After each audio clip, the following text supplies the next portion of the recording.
All right, welcome everybody. So this is our, I think, sixth or seventh Lunch and Learn. So I'll be introducing our speaker. She's going to be going over investing 101, the real life house flipping. So none of that stuff that you guys see on HD TV, even though I think we all kind of binge watch a little bit of that here and there just to get through the day. Pull up our information here. And then everybody can use the chat function down below to send any questions, and that way Lisa and myself can see them. We can answer them for you. But Lisa Hoelger, so she's the founder and the executive director of the LA South Real Estate Investors Association. So it's here in the South Bay, and she's actually a full-time investor. She discovered her passion after investing in real estate in Charlotte, North Carolina, and purchased her first home in 2004. So most of her experience comes from the Real Estate Investment Association. Since then, she's been a principal investor on hundreds of rehabs, rental properties, and then her main focus now is to actually grow her portfolio and to coach members of this LA South group. So with that, I'll turn it over to Lisa, and you can go ahead and share your screen, and I'll get you on as a spotlight. So you're the main screen there. Terrific. Thank you so much, Danny. I really appreciate it. Welcome, everybody. Thank you for the opportunity to TRG for bringing me on today. And so I could share a little bit about the thing that I absolutely love, which is real estate investing. Today, we're just going to touch base a little bit on flipping houses in real estate investing. And I debated whether or not to make this a realtor specific. Obviously, I know that's my audience, but a realtor specific conversation, or whether to make this a just generic investing slideshow. In either event, I hope you can take something out of it, either for your own use or for use with your own clients. And I just wanted to share a little bit about what we do here at LA South REIA, and also how investing works in our local market here in Torrance, the South Bay, and beyond as well. So I'm really excited to be here with you guys today. I am a geek about real estate investing, all aspects of real estate investing, and have been for a long, long time. I hope that you all will find a little bit of the passion in here for it as well. So just by quick chat box, I would love to see if anybody here on the call so far has any experience with real estate investing.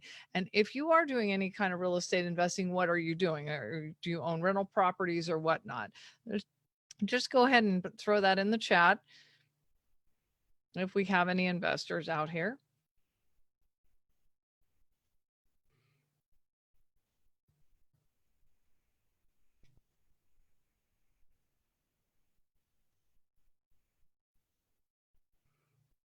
Okay, looks like we've got a property owner here, landlord.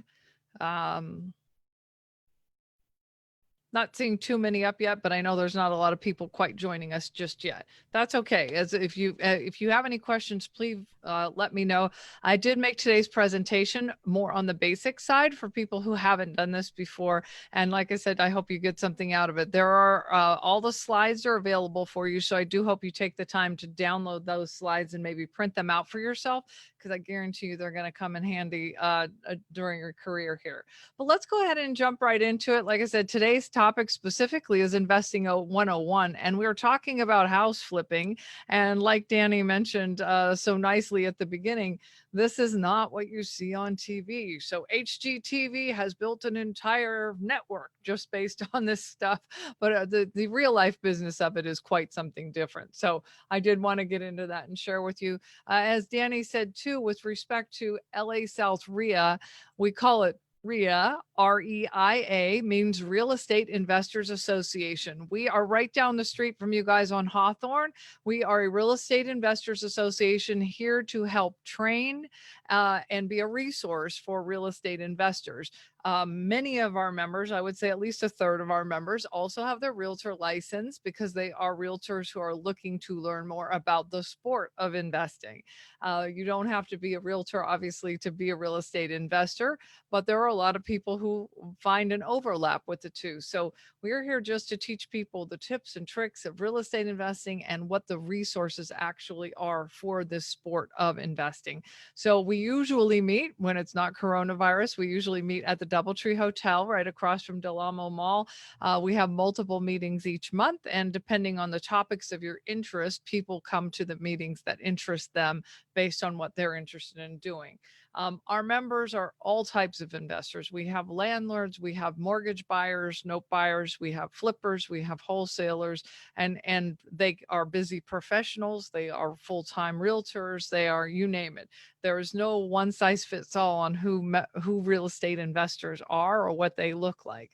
So it's really interesting to come to one of our meetings because we've got really young people who are trying to do this as a full-time business.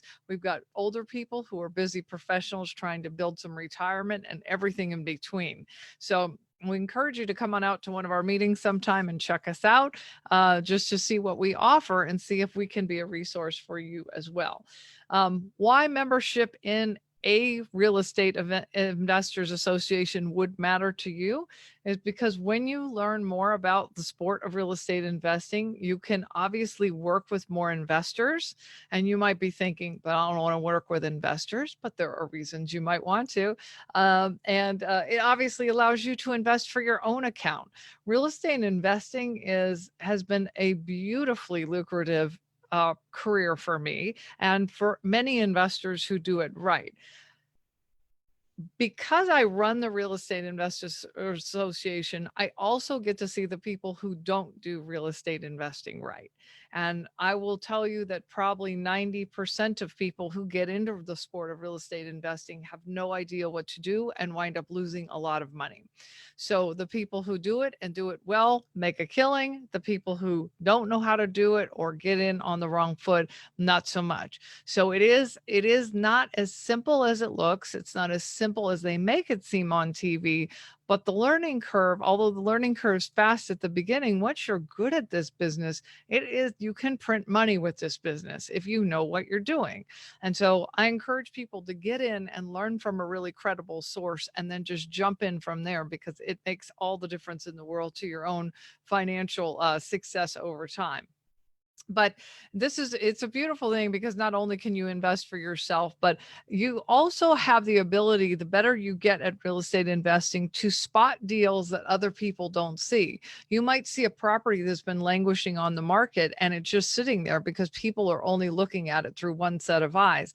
I might go back and look at something else that's been days on market, maybe 90 days, and I'm going to gobble that up because I'm specifically looking for properties that have high days on market, and I know exactly what I want to do with that property. And I can do something with it, even at the price point that it's listed at, that maybe another investor can't, because I know how to put deals together and I know what I'm looking for when I'm out there.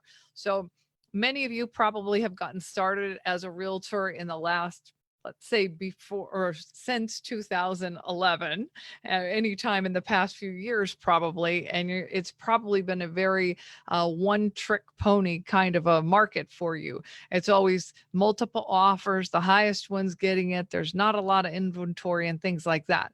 We're about to turn into what I believe is going to be a deflationary market in real estate, in the whole real estate space.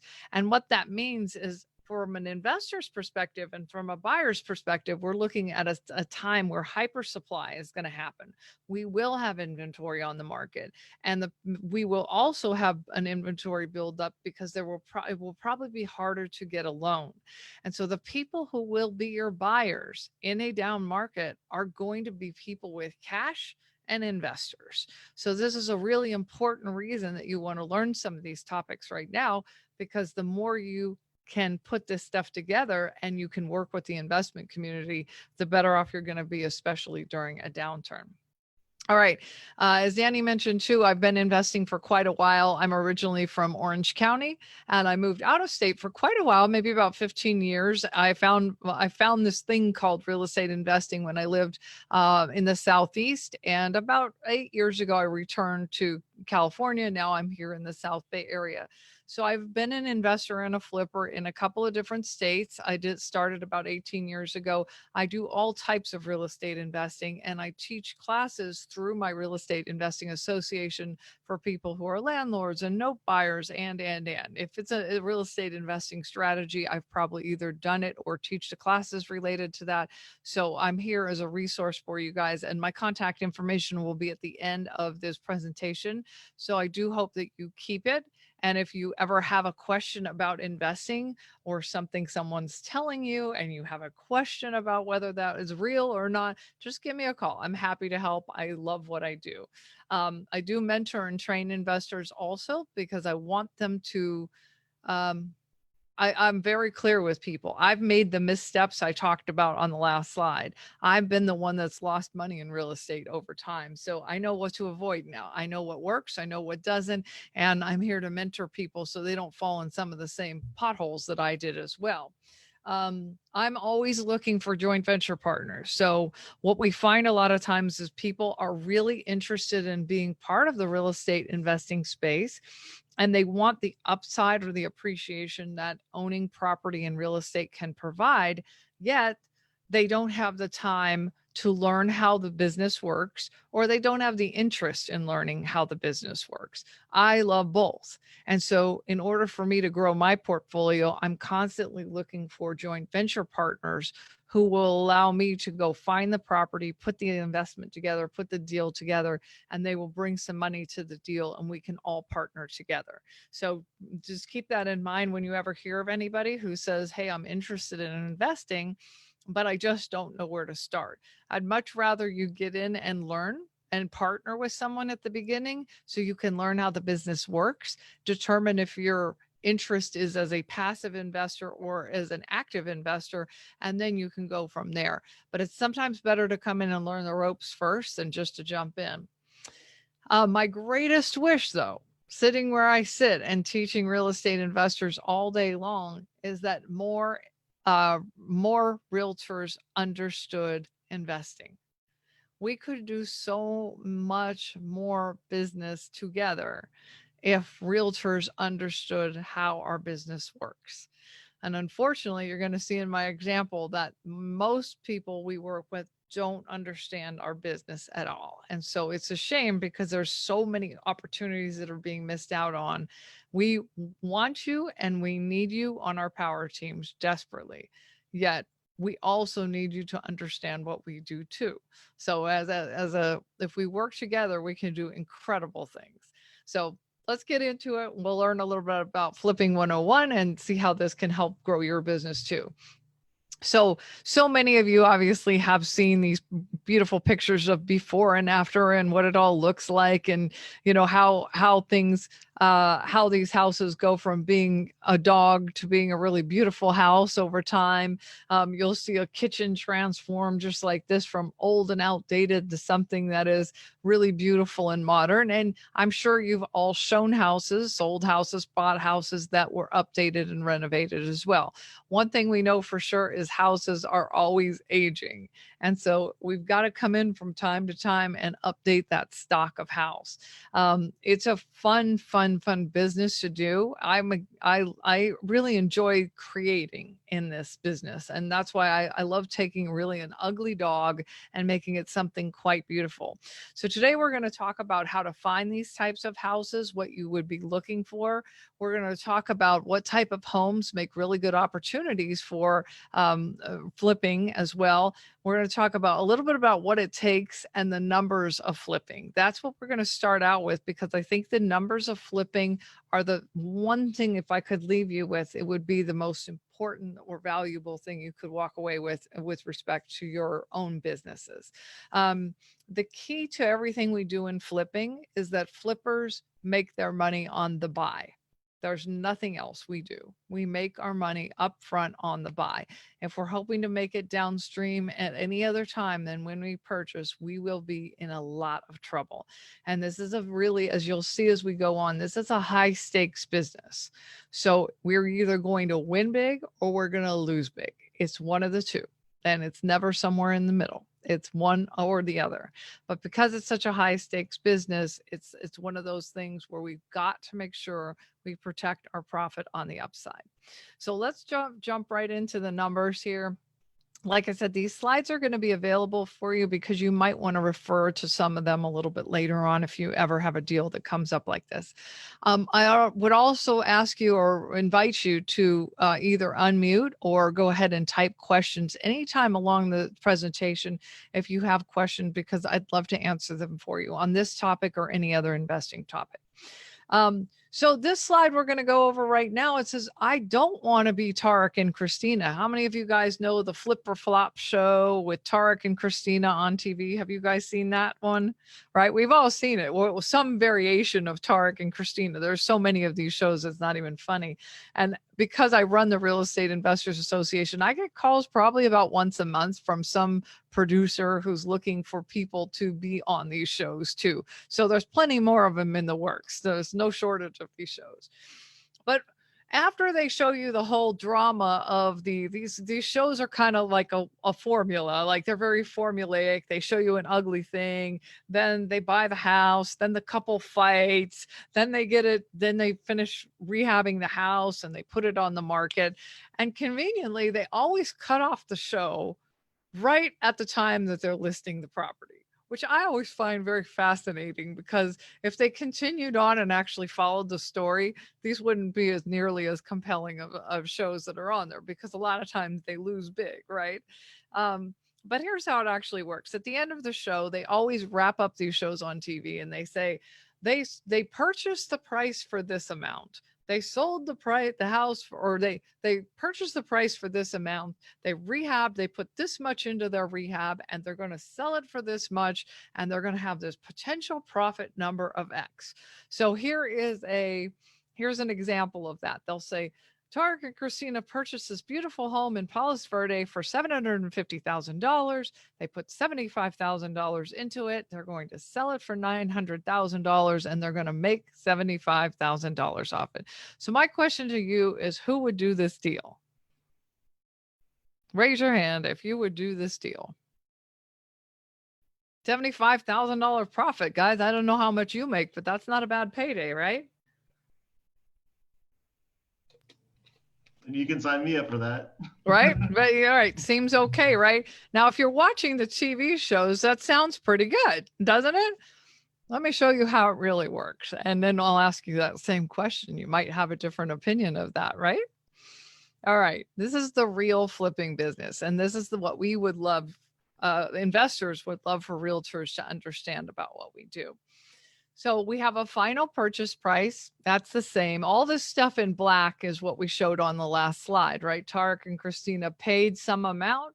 They rehabbed, they put some rehab dollars into it. They're going to sell it for some amount and they're going to wind up with a profit. The problem is that they forgot all the other costs that a rehabber has to deal with. A rehabber has to deal with purchase costs. This is just our general escrow fees at the beginning of this. You know, when you purchase a property, you've got escrow fees, you've got title costs, you've got things of that nature. So there's going to be a little bit of money in that, not too much, but a little bit. We have, when we sell the property at our $900,000, don't you think we're going to want to list it with a realtor? And when we list it with a realtor, don't you think we're going to have to pay commissions on that? There's another expense for us. When we don't necessarily all have $800,000 or $900,000 sitting in our bank account. So we have to borrow the money that we use for these projects too. And in real estate investing, we call that cost of funds. So this is the cost that it costs us to actually borrow the money for the projects that we do. And then, of course, lastly, we have good old holding and closing costs. This is when we sell the property, we have to pay escrow again, we have to pay transfer taxes, we have to pay property taxes, we pay for our insurance, we pay for our utilities, all those fun things come into play. So if I take a typical deal, the one I just showed you on the last page, and we add in all of these blue costs that magically they forgot about on TV, all of a sudden, that deal that we bought at $750,000 and rehabbed for $75,000 now lost us $25,000. When all is said and done, our profit is minus $25,000. So On the previous slide, we were going to be making 75,000, but when we layered in all our costs, it took us to negative 25. That's $100,000 swing. And this is the challenge that we have with all the shows that are out there. Most investors or most people who watch shows who don't understand investing think that investing or flipping houses looks like this, when in reality, it has all these other costs in there.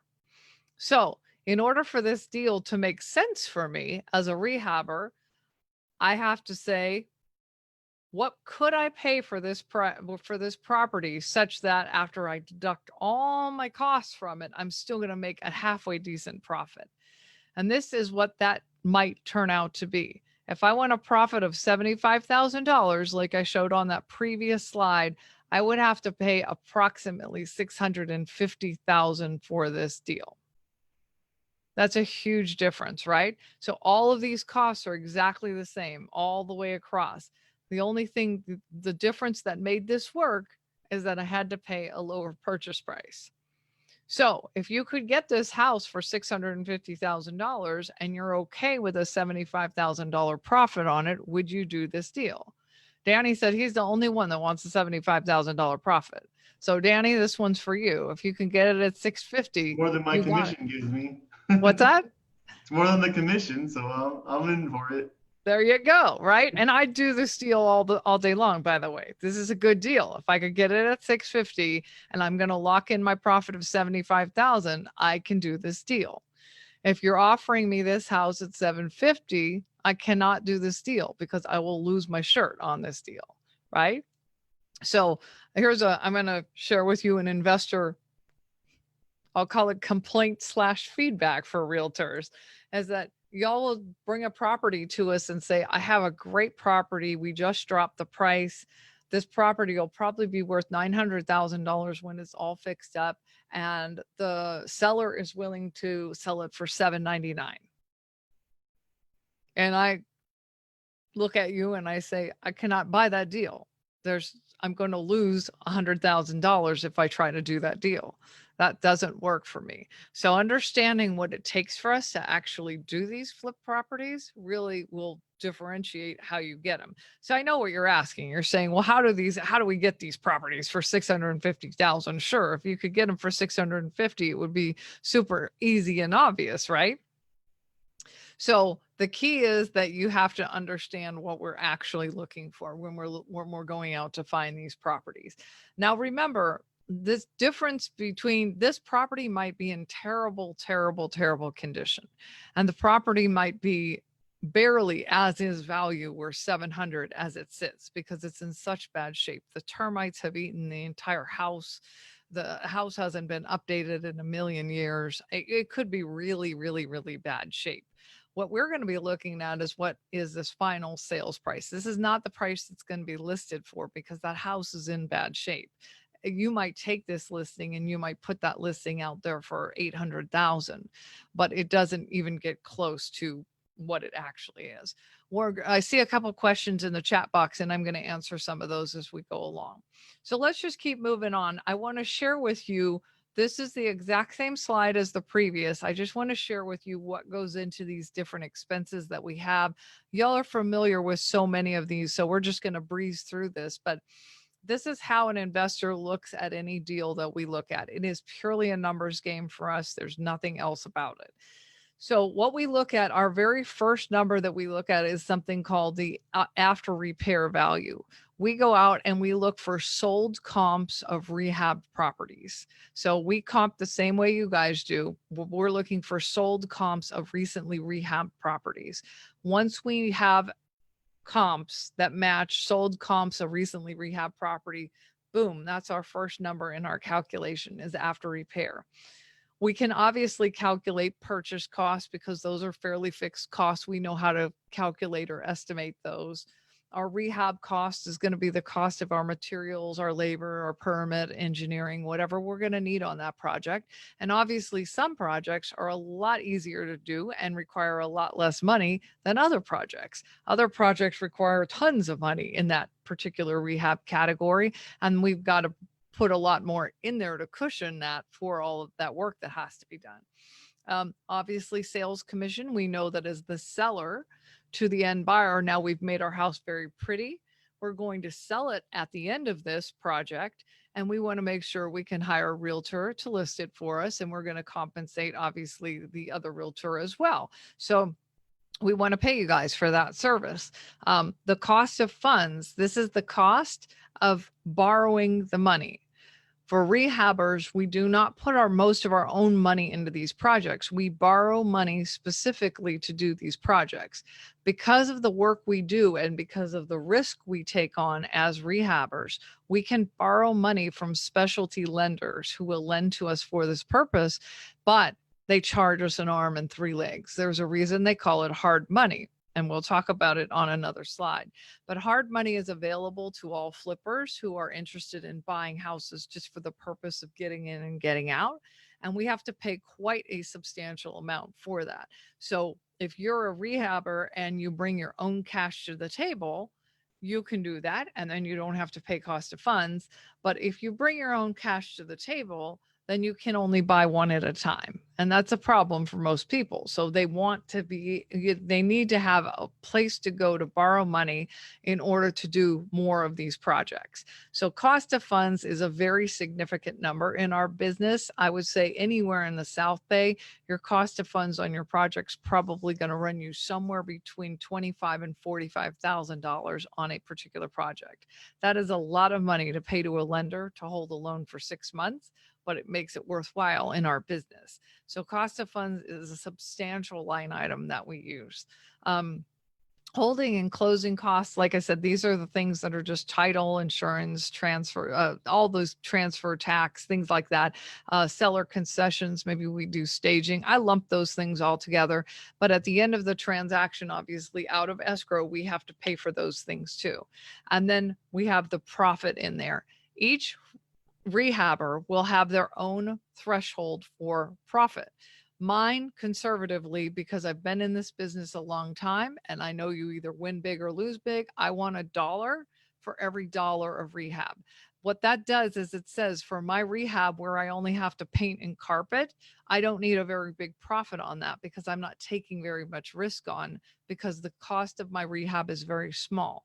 But if I'm going to take on a project where I'm going to add a second story and I'm going to blow out the back of the house and I'm going to renovate everything from top to bottom, and my rehab budget is $250,000, I want at least a $250,000 rehab because I'm taking on a massive amount of risk during that time.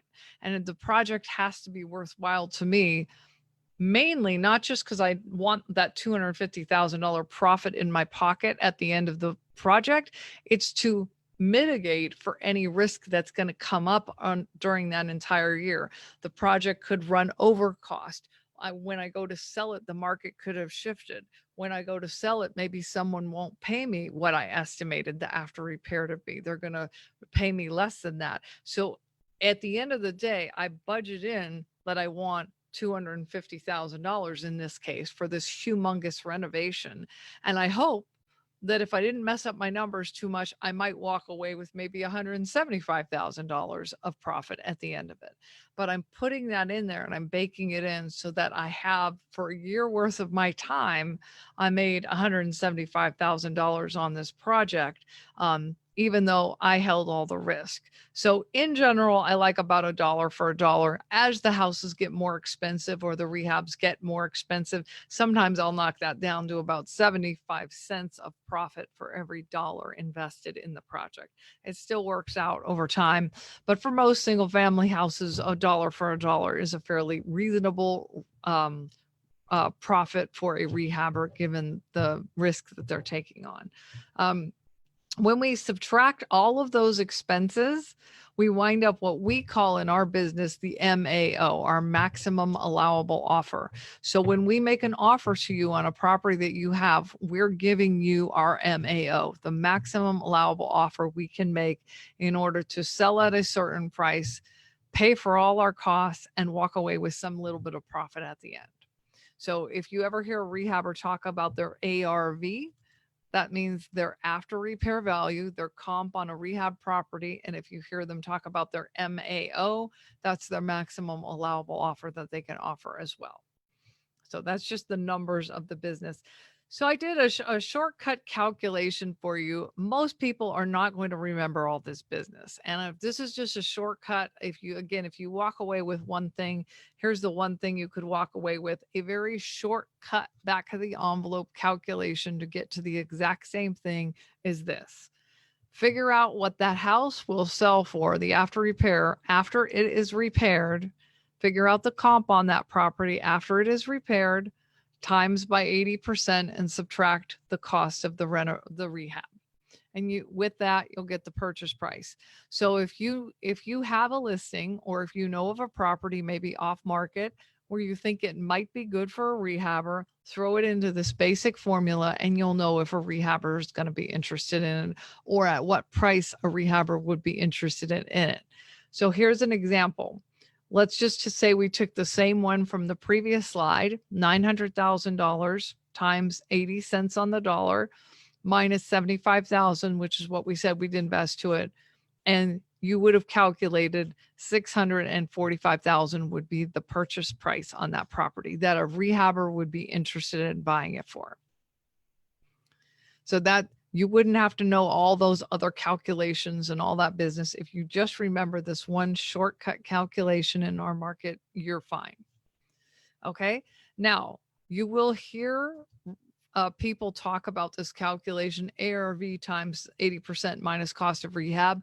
That's something we talk about in our space. You might not hear about it in your offices, but if you ever hear a rehabber talk about it, what they'll normally say is ARV times 70% minus the cost of rehab. In the Southern California South Bay market, we can pay more. So if you ever hear somebody saying ARV times 70%, they're not a local investor and their offers aren't going to be competitive. So I don't know that you'll ever hear them say that, but you can figure this out back of the envelope. Our market can pay more. We do pay more. And so it's 80% ARV times 80% minus the cost of rehab. That's what a rehabber will pay. Now, the only other question in this formula that you might have questions on is you're going to say, how do I determine the cost of rehab? I've never renovated a house. I don't know what it costs. So I built a little chart for you here to kind of show you what it actually costs to rehab a property. And this will get you really close every single time. So like I said, print this out. This might be helpful for you somewhere else down the line. It's going to be determined based on a couple of factors: the size of the house, and then how much has to be done to the house. When I talk about renovating a house, it's a given. We are going to renovate all the bathrooms, all the kitchens, all the flooring, all the paint, everything cosmetic in that house is going to be redone, because we're taking this old, ugly 1960 house and we're going to make it something modern and fresh and cool looking. So all of that stuff is always included in my renovation numbers.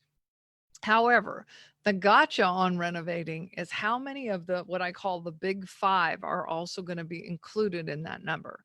So some houses you walk into and maybe they recently redid the electrical, or it has a 10-year-old roof on it, which is good. It's close enough, right? I don't have to renovate that. When you have a property that needs, I say, two of the big five, and the big five are the roof, the windows, the HVAC, the electrical, and the plumbing. Maybe your house has modern everything, but it just needs two things done. Maybe the windows are still old and maybe it needs new plumbing. Then I would estimate what I have here in the cosmetic update +2. If you're at cosmetic update +5, it's one of these houses you see that is an inherited house, that the thing hasn't been updated in 30 or 40 years. The plumbing was never updated. The electrical's never updated. The roof is falling apart or peeling off. Like, that house needs everything. So when a house needs everything, you're going to be paying the back of the envelope calculation. I'll give you just $55 a square foot. In this case, if the house was a very small house, that's going to get you into the ballpark of what it actually costs to do renovations. Now, Are there some people who go in and they renovate on the super duper ridiculously cheap and do all the work themselves and don't pay any for any labor? Yes, there are some investors that do that. But if you're a real investor who does this for a living, you are not doing the work yourself. You're going in there and you're hiring crews to do this work for you. You want the work to be done. You understand the property has to move quickly, and you don't have time to get in there and do it all yourself. The best use of my time is finding deals, not swinging a hammer. I'm a danger when it comes to tools.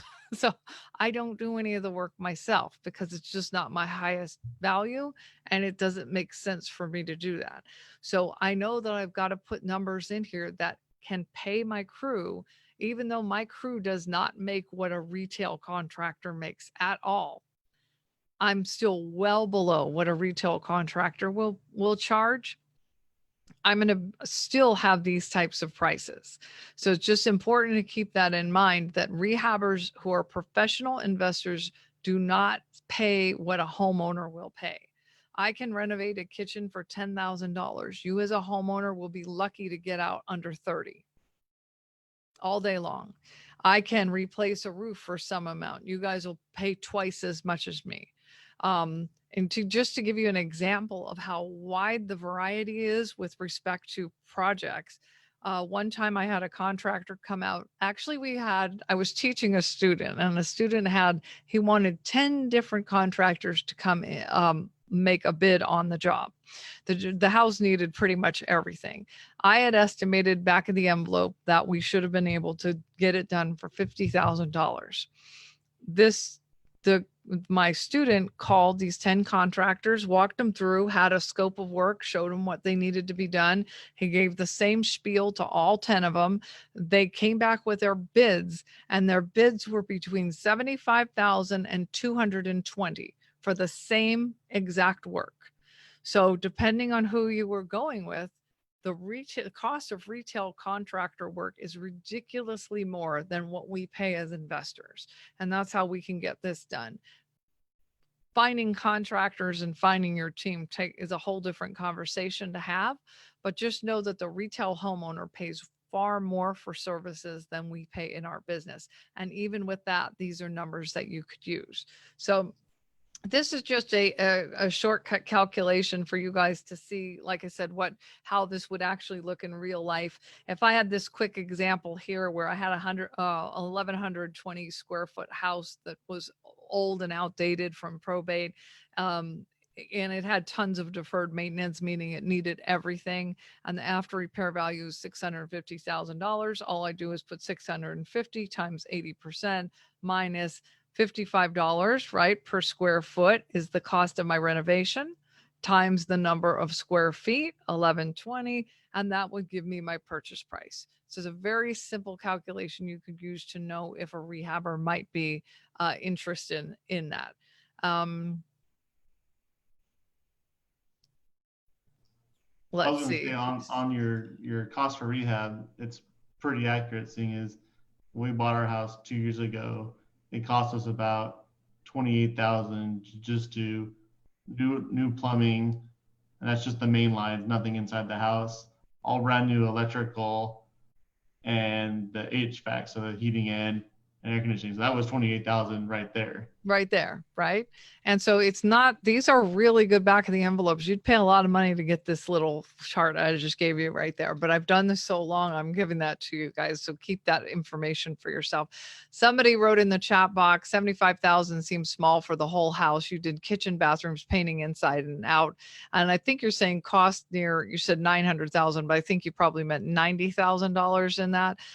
Yes, as a retail homeowner, you're going to pay far more than we pay for really nice work. So yes, it's I get my best, my best word of advice. Anytime you have a contractor and they give you a quote, just shake your head and say, no, what's the best you can do? Because they can do a lot better than what they're offering you. I guarantee that.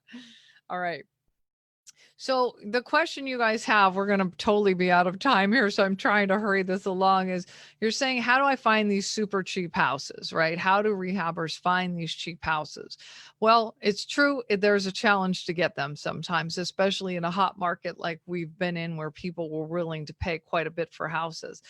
The two things we need to find one of these houses, we need a seller who has distress and a seller who has the ability to sell it to us at the price we need it to. So distress means that if the pain of keeping the house will hurt more than walking away from their equity, they have distress in their life. So many times, this is one of the biggest mindset things that realtors and investors have is that we come from a place where money is the end all be all. This took me years to get over this. Why would anyone sell their house for such a low price when they could get more for it somewhere else? And the answer is it comes down to what other pain and distress is going on in their house. If you've ever worked with a seller, let's say, who had their house in escrow, and now they've been waiting and waiting on escrow to close, and now they've gone and they've purchased another property, or they're in escrow in their next house and they want that other house to close. Their whole family's already packed up and ready to go, and then at the 11th hour, escrow falls apart on the house they're selling. That is a distressed seller. That is a seller who's like, oh my gosh, my life just turned upside down. I need a solution fast. And a seller like that may be willing to let go a whole bunch of their equity if they can find a buyer to jump in and close that deal in 2 days. They may be willing to walk away from hundreds of thousands of dollars just to get somebody who can move in and perform fast. And we see this situation all the time in our business. People have massive amounts of distress when it comes to selling houses. Now, it's true, the majority of people don't. The majority put on the MLS, they list, they're fine. But there is a huge subset of people in this universe that have distress galore in their life. And that's what we are there to help with.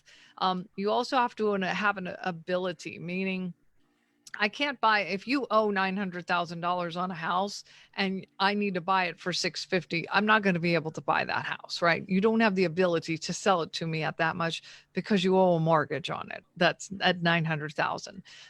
Similarly, if you don't have the ability to, because you've got too high of a mortgage payoff, or you don't have the ability to give me terms on that loan, I'm not going to be able to make that deal happen. So we've got to have the ability, that gap of funds, usually equity in there, and then we have to have distress too.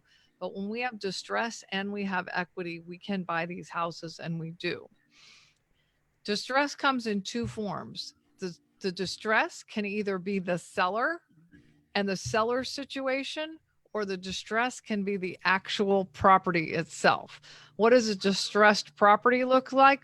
Just like this property in my picture here. It's falling apart. It's got issues. Sometimes it's been inherited by a family in probate, and none of those heirs have the ability to fix it up at all. So because none of the heirs have the money to fix it, the house is just going to languish. And maybe I looked at a house last week where the seller had decided her brother had passed away.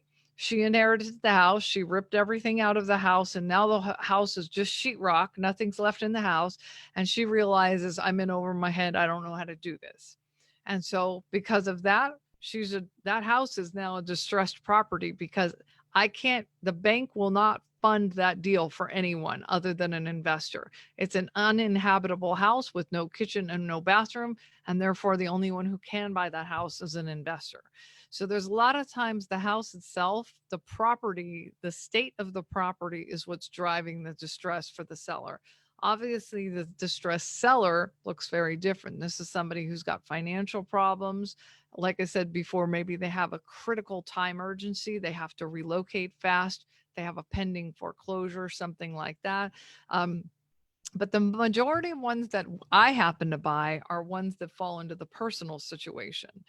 Maybe it's a house that's a hoarding situation where literally there is so much stuff in the house, no one can even set foot in that house. And if you could set foot in the house, you'd be walking on mountains of junk. That's a house that can't really be listed. That's a house that's not safe for anybody. That's a house that's probably condemned, right? And there's a lot of dead things in those too, by the way. They're not good. Um, Privacy concerns. Sometimes people will not list on the MLS at all or with a realtor because they are deathly concerned about the public coming into their house. I buy these also, and we market independently for these types of houses. Um, mo- One of the most often times I buy a house, believe it or not, is absentee owners who have let one of their family members move into the house. Now they have a cousin or a niece or a nephew or somebody who's moved into the property, and the people who have now moved into the property have stopped paying rent, and they don't want to evict a family member because that's going to create discord in the family. So what do they want to do? They want to quickly on the side sell that house out from under them so they aren't the bad guy who wound up evicting the deadbeat family member. These happen all the time. There's so many situations of distress that are out there that you don't normally see. But just know, if there's a distress situation or a distressed buyer and they have some equity in the property, we can always help them out. And we can move really fast on this stuff too, which is huge.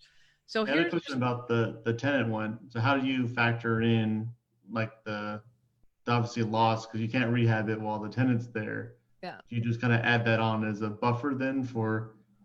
we have to add that on. And we if we can't rehab it, we might be buying it and keeping that tenant. And well, we won't be keeping that tenant in place, but we're going to have to factor in addition to these costs, we have to factor in the cost of eviction, not only from the legal cost of eviction, but we also have to factor in the amount of time it's going to take us to do that. So now instead of my financial holding costs, remember I'm borrowing the money and I'm paying monthly to borrow the money.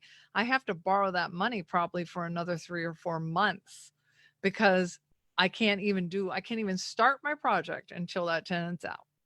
So your holding costs on a project like that go way up. But the distress, and obviously I have to take that off my purchase price because I know I'm going to wind up with that situation. We won't even get started on the properties that we buy in the city of LA, for example, that are under RSO rent control, and how removing a tenant cost me $20,000 if the tenant's even willing to go. Those are all costs that I have to factor in.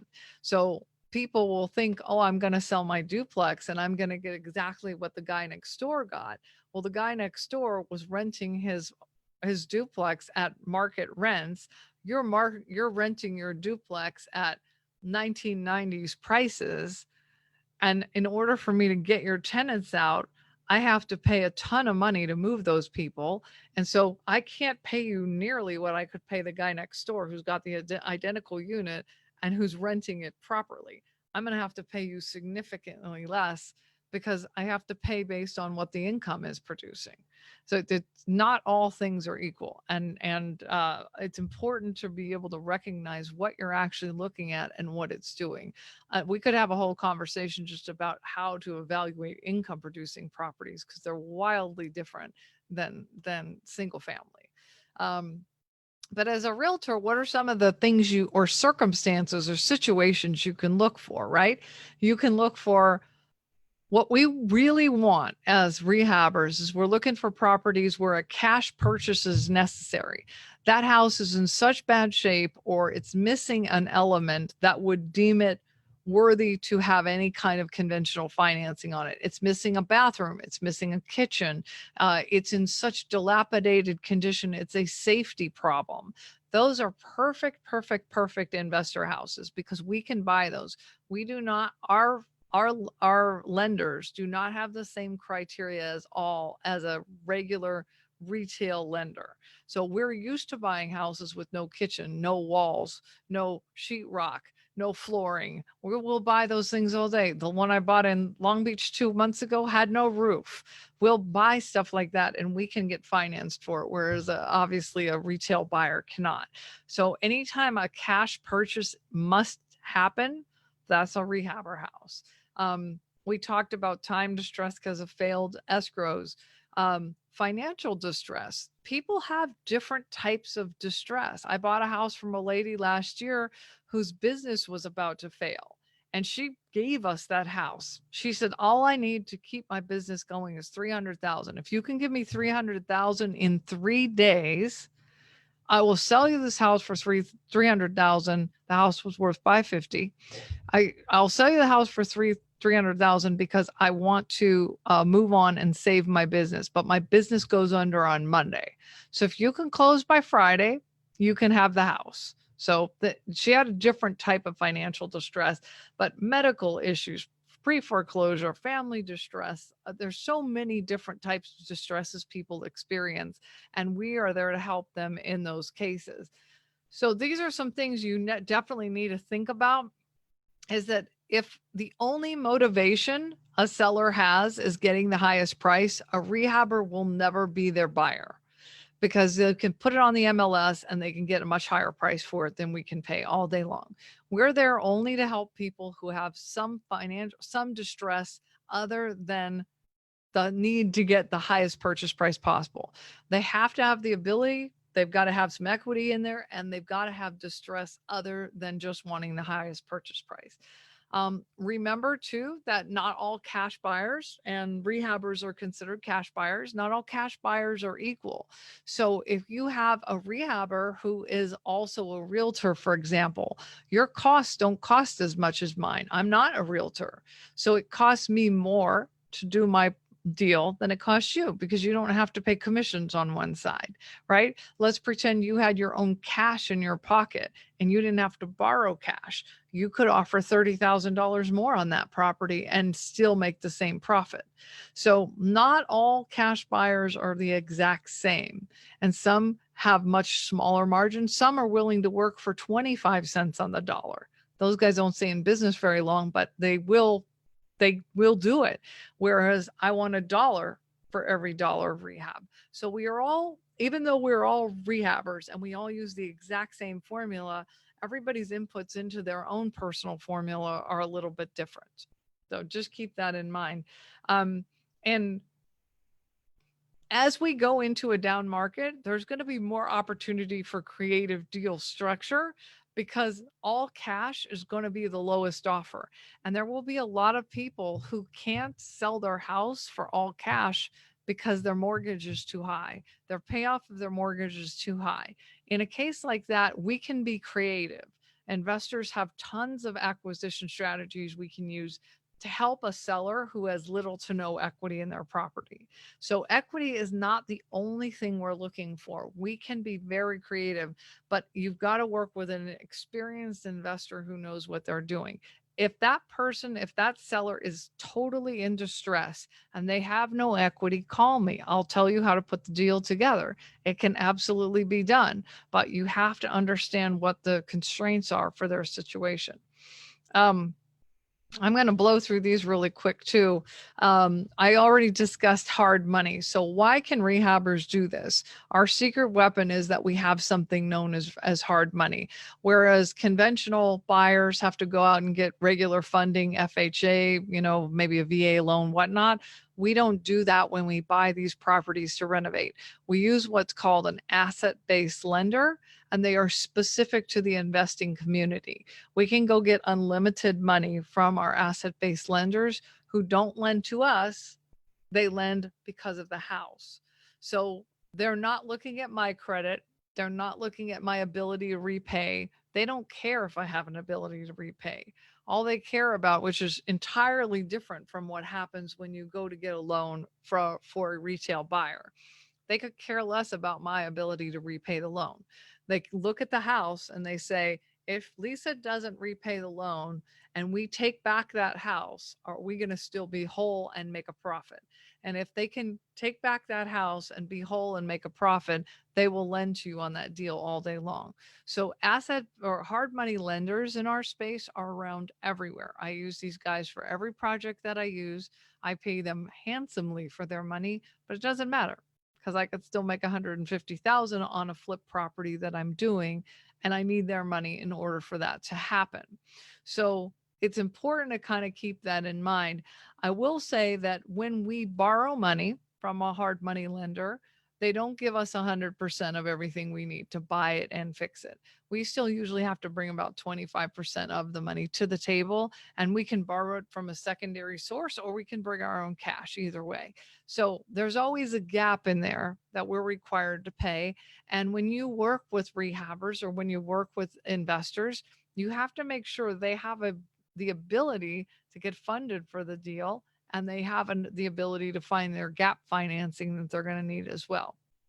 So just a quick example here, for this deal I put above. Let's just pretend you bought an average Southern California deal, 500,000, real small deal. And you were going to buy it for $500,000, and you were going to bring your own or put up your own $125,000 cash. That means that you have to go out and borrow from a hard money lender $375,000. And I'm going to keep that money only for 6 months because I'm going to buy it, flip it, and rehab it and flip it within 6-month period. The cost of those funds, this is cost of funds again, is going to be about $26,000 to keep that money for 6 months. So you can see how that, if you forget that piece in your calculation, you're leaving off a huge number for most rehabbers. But I just like to let people know, because the biggest concern people have about getting into the business of flipping is, I don't have any money. You don't need a lot of money to get into the flipping business. Money is out there everywhere for flippers. You can throw a dart and you'll hit 10 of them. It's so simple if you know where to look. But most people don't know what hard money lenders are, and so they're not looking in the right place. Hence, a real estate investors association, because we connect you with all the people you need to do well in the business. All right. So the rehab process, you're pretty familiar with how this works. When somebody's rehabbing a house, you're designing it, you're picking the finishes, you're hiring the contractors, you're managing the project, you hire a realtor, you stage it, you clean it, you negotiate it, blah, blah, blah, blah, blah. And at the very end of the property, when all is said and done and everybody else gets paid, the lowly rehabber gets whatever's left over, if there is anything left over. So rehabbing is considered one of the highest risk businesses in all of real estate investing, because we get only what's left over. If we screw up somewhere along the way, something costs us more than we thought it would, or something like that, guess who has to eat it? And not only do we eat it, sometimes we wind up in massive debt because of it. Ask me why. I know. So you go into a house, you think you're going to make so much with that particular house, and then maybe a whole bunch of stuff happens, or the property itself is in a completely has a completely unbuildable situation related to it, and now all of a sudden you're stuck, you paid too much, and you're in a lot of trouble. When this happens, you could wind up, instead of making $100,000 on a property, I could lose 200,000 in a heartbeat. This is a very risky business if you don't know what you're doing. When you make money, you make good money, but when you lose big. And so most investors who do this for a living, you usually win on 4 and lose on 1, win on 4 and lose on 1. And depending on how big that loss is, for some investors, it wipes out the gain of the first 4 in front of it. So it's a risky business, but it's one that if you know how to do it, and if you're really conservative like I am, I don't lose on deals anymore. Absolutely not. I only do deals that I make a killing on, and I would rather do fewer deals than tight deals that don't work at all. So it's a fun business to be in. We talked about all the different types of risk that are out there for a rehabber. And this is why we need those low prices, because if we screw up on the buy, we're in trouble on the backside of this stuff.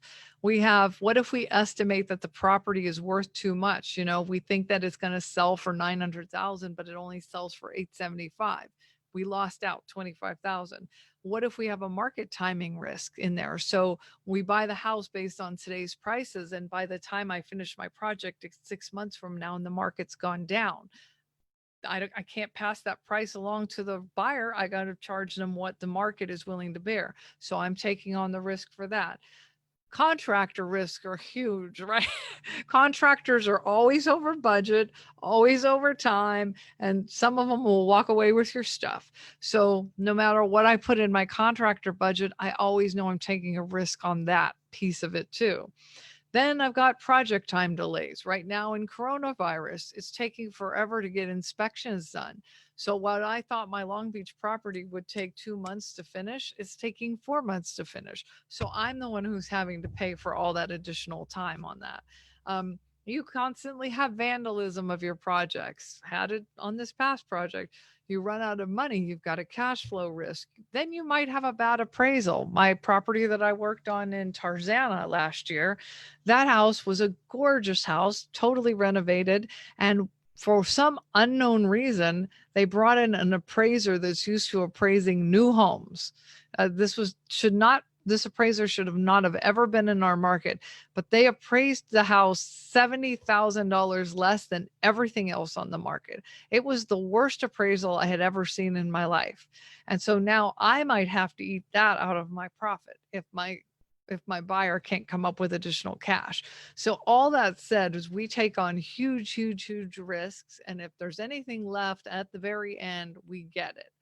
So it's a great business to be in if you enjoy it. But this is my last slide because I know we're at time. And if you want to stick around and have a couple questions, I'm happy to take them for you. But with respect to the coming market cycle, I know that there's not unanimous agreement about this yet, and nobody has an exact crystal ball. But from the investor's perspective, most investors believe that we will be heading into a deflationary market. A deflationary market will look like very, very similar actually to the 2008 market. We expect that inventories are going to start going up. We expect lending to constrict. Both of those things will put a lot more properties on the market and give you guys a crazy opportunity out there. The key is going to be connecting with the people who have the money or have access to the money, because I think the retail markets are going to be a little bit tighter. So if you want to do more deals, now is the time more than ever to work with investors, because we still have access to money, and a lot of us have built relationships with people who have endless cash. And if that's the case, we want to be out there and be your buyers for this.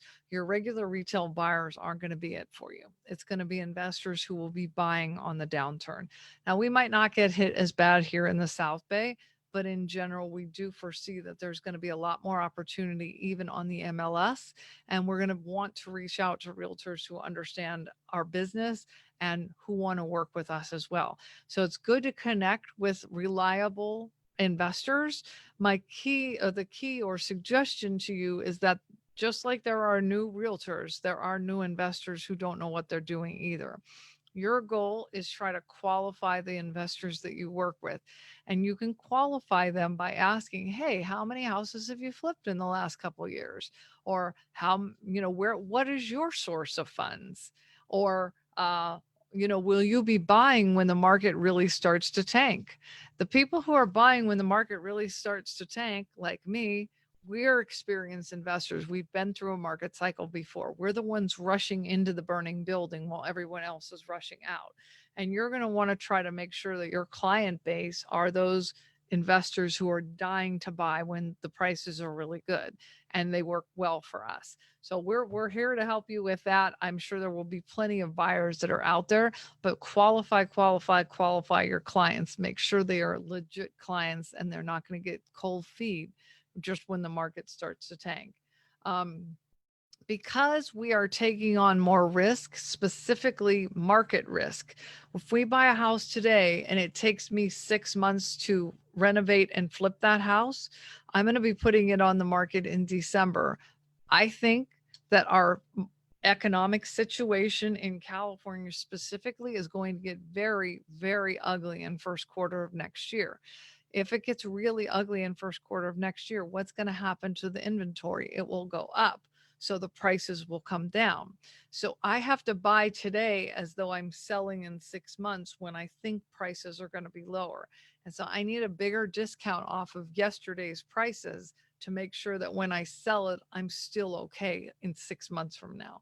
And then the best thing you can do when you're either taking on a new client or when you're trying to find properties or you have, off market listings that you want to run by investors is you want to make sure you understand the seller's motivation and constraints.